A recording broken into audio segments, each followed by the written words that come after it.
Good morning students. देखिए, अब हम लोग आज तैयारी करेंगे किसकी? दो चर वाले रैखिक समीकरण। ठीक, देखिए दो चर वाले रैखिक समीकरण जो होते हैं, सबसे पहले बारी आती है इनके मानक रूप की कि होंगे कौन से दो चर वाले रैखिक, हम पहचानेंगे कैसे। तो अगर देखा जाए तो यहीं से लग रहा है दो चर, मतलब जिसमें क्या हो, दो चर हो। समझ में आई बात? ठीक, इसका जो मानक रूप होता है वो कुछ इस तरह होता है, A X plus B Y plus C equal to 0। ठीक है, जहां पे ए बी और सी ये हमारे क्या है, व्यंजक है। ठीक है, और चर, इसे दो चर देखिए क्यों बोलते हैं, दो चर इसलिए बोलते हैं, यहाँ पे देखिए एक चर हमारा एक्स है, दूसरा चर क्या है, वाई। एक्स और वाई इसमें दो चर दिए हुए हैं, बस इसीलिए इनको दो चर वाले रैखिक समीकरण बोलते हैं। ठीक है, अब देखिए अगर इसमें दो चर दिए हुए हैं, इसका मतलब क्या, दो चर है तो इसका मतलब दो चर का हमें मान निकालने के लिए दो समीकरण भी चाहिए होंगे। कितने चाहिए होंगे? दो समीकरण चाहिए होंगे। तो इसमें में दो समीकरण दिए जाते हैं। ठीक है, जिसमें हम पहले में a1x plus b1y plus c1 equal to 0। ठीक है, दूसरा आता है a2x plus b2y plus c2 बराबर 0। ठीक है, ये दो समीकरण हम लोगों को दिए जाएंगे, जिससे हमें क्या निकालना होगा, हमें x और y के मान ज्ञात करने होंगे। ठीक है, तो इस सीरीज में इसके बहुत सारे मेथड होते हैं। ठीक, सबसे पहले नंबर पे आता है आपका ग्राफीय मेथड। सबसे पहले नंबर पे आता है ग्राफीय मेथड, जिसमें क्या होता है कि ग्राफ बनाते हैं और ग्राफ में हम लोग रेखाओं के जरिए एक्स और वाई का मान निकालते हैं। ठीक है, अब उसके बाद फिर दूसरे नंबर पे जो हमारा आता है वो आती है प्रतिस्थापन विधि। दूसरे नंबर पे आती है प्रतिस्थापन। देखिए, प्रतिस्थापन का अगर हम लोग हिंदी में मतलब देखें तो प्रतिस्थापन का मतलब यही होता है कि एक चीज को हटा के दूसरे चीज को विस्थापित कर देना, वो उसको हम लोग क्या कहते हैं, प्रतिस्थापन। तो इसमें प्रतिस्थापन विधि में ये होता है कि हम एक समीकरण में से x का मान निकालेंगे। ठीक है, जो भी आएगा x का मान निकालने के लिए हम लोग सिर्फ x को इधर रखेंगे, c1 को भी उधर भेजेंगे, by को भी उधर भेजेंगे और ये a1 को भी उधर भेज देंगे, क्योंकि जिसका हम मान निकालते हैं बराबर के दाएं पक्ष या बाएं पक्ष में सिर्फ उसको रखते हैं, बाकी सबको हम एक तरफ कर देते हैं, तभी हमें उस चीज का मान मिलता है।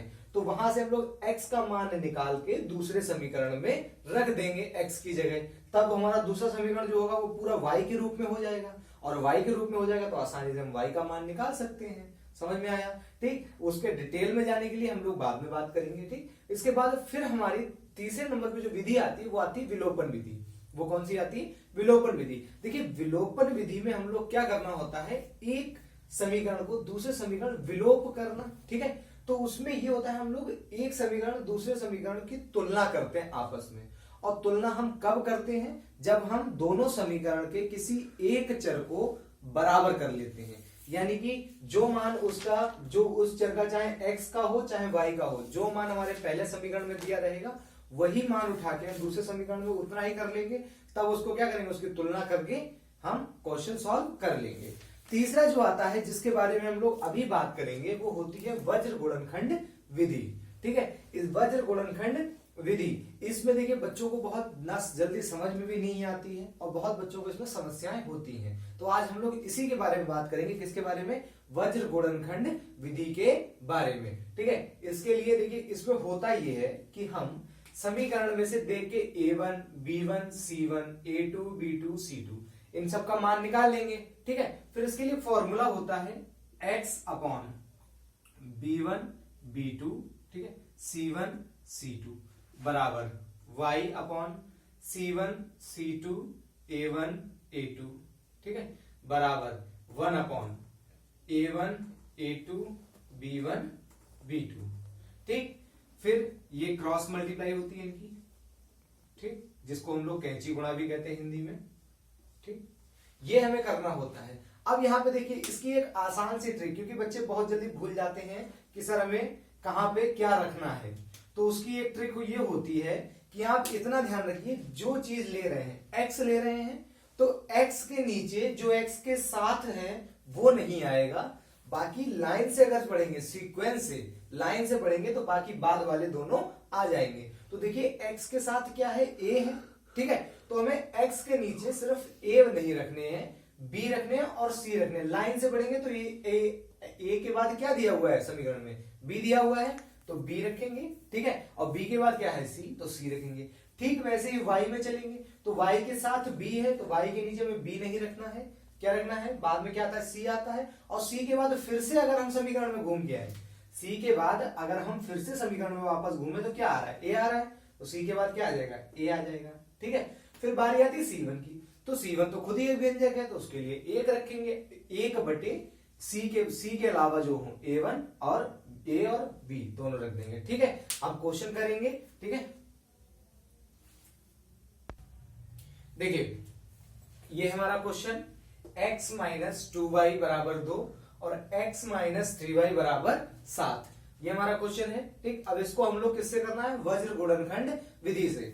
तो इसके लिए सबसे पहला जो काम होता है, हमें इसका मानक रूप चेक करना होता है कि ये है किसमें। तो यहाँ पे अगर देखा जाए, यहाँ पे हम ax इसको by इसको c माने तो क्या दिख रहा है, a1x प्लस माइनस b1y बराबर c1, ये दिख रहा है ना। लेकिन हमने मानक रूप में, अगर आपको याद हो, भी पिछले में क्या बता रहे थे, ax plus by plus c equal to 0, ये होना चाहिए। मतलब बराबर में क्या चाहिए, 0, और बराबर में अगर 0 बनाना है तो इसके लिए हम 2 को क्या करेंगे, इधर उठा के ले आएंगे। 2 को कहां ले आएंगे, इधर ले आएंगे। ठीक है, तो सबसे पहले हम बराबर में 0 बनाते हैं दोनों के। तो यहाँ पे देखिए x माइनस 2y माइनस 2 बराबर 0, और यहाँ पे x माइनस 3y माइनस 7 बराबर 0। समझ में आ गया। ठीक, उठा के ले आए। अब ये उस तरह हो गई। ठीक, अब यहां से देखिए, यहां से इसको समीकरण नंबर 1 मान लेते हैं, इसको समीकरण नंबर 2 मान लेते हैं, या नहीं मानेंगे तो भी कोई जरूरत नहीं है इसमें, क्योंकि हमें इसका इस्तेमाल नहीं करना है आगे।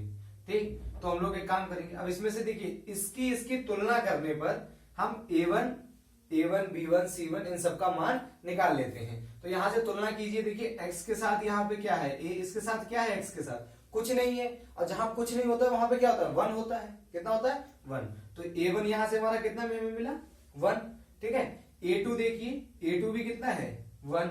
अब बारी आती है b1 की, तो वहां पे देखिए प्लस by लिखा है, अगर यहाँ पे हम इसे प्लस by कर दें तो अंदर क्या होगा, माइनस होगा, नहीं होगा।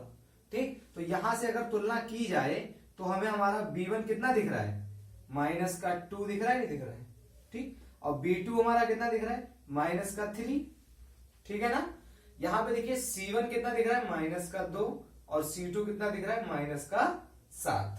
समझ में आ गया, ये तीनों निकाल लिए। ठीक, अब हम लोग हमारी बारी आती है फॉर्मूले की। फॉर्मूला हमारा क्या कहता था कि x अपॉन में b1 b2 c1 c2 बराबर y अपॉन में c1 c2 a1 a2 बराबर 1 बटे, ठीक है, a1 a2 b1 b2।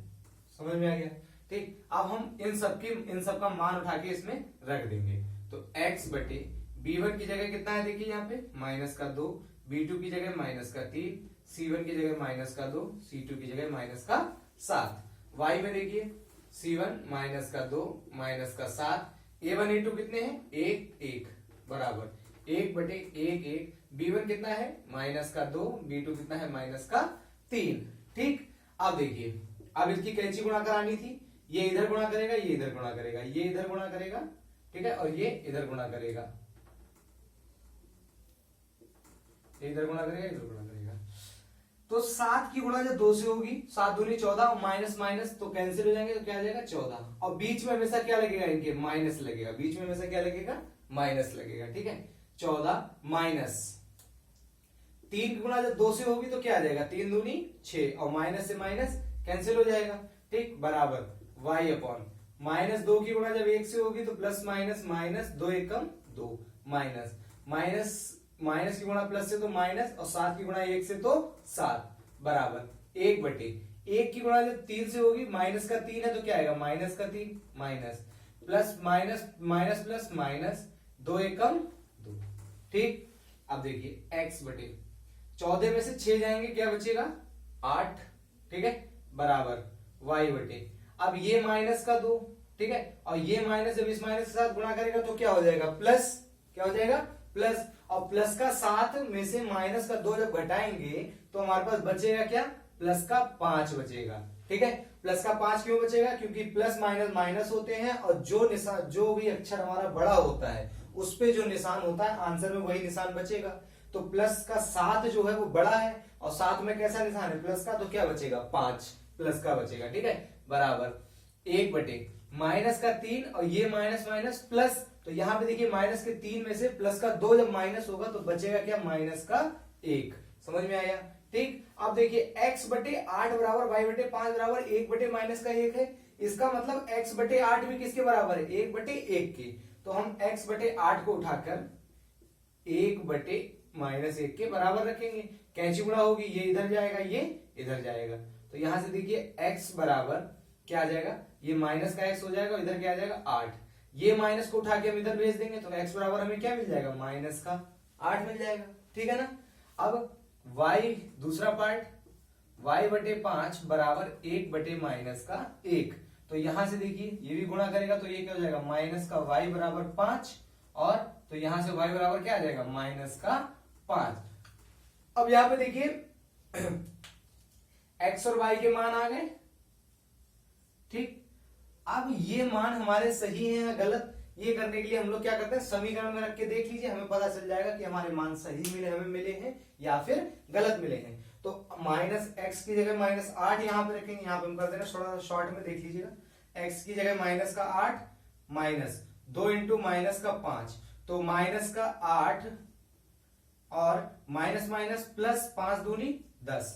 तो माइनस 8 में से 10, अगर 10 में से माइनस 8 चला जाएगा, बचेगा क्या, 2 प्लस का, और यहाँ पे भी क्या आ रहा है, 2 आ रहा है। इसका मतलब पहला समीकरण में तो हमारे मान सही हैं, और दूसरा समीकरण उसमें भी यही आएंगे। उसमें क्या आ जाएगा, 8 माइनस 3 बचे 15, तो प्लस का ये 15 हो जाएगा, माइनस का 8 हो जाएगा। तो इसमें से सॉल्व करेंगे तो भी हमें कितना मिलेगा, 7। समझ में आ गई बात। अगर हमारे समीकरण को देखिए, समीकरण जो हमारे x और y के मान आए, अगर वो हमारे समीकरण को पूर्णतः सत्यापित करते हैं, मतलब उनका मान रखने पर जो समीकरण में मान दिया है वही आ रहा है, इसका मतलब हमारे मान कैसे आए हैं, सही आए हैं। ठीक है। थैंक यू, मिलते हैं अगली वीडियो में।